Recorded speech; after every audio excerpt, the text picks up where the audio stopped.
Okay, so there are two parts to cleaning the filter. This crank at the top and that valve at the bottom. Now there is an indicator on the side here. It will pop out if it is dirty. Currently it is in. It's that red button. And so you may have to press that in. There we go. You may have to press that in, but that does not mean you have to wait until the button is out to clean it. You can clean it at any time, and I would recommend cleaning it often. So first off, you open this valve at the bottom, and then you crank this up and down until it stops. You don't have to twist it hard. It's very easy to twist. So you open this up.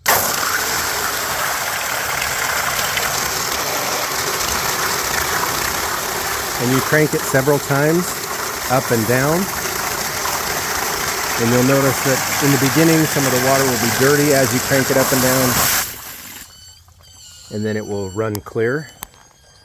And that's it. Once you're done, just make sure that that button is pressed back in.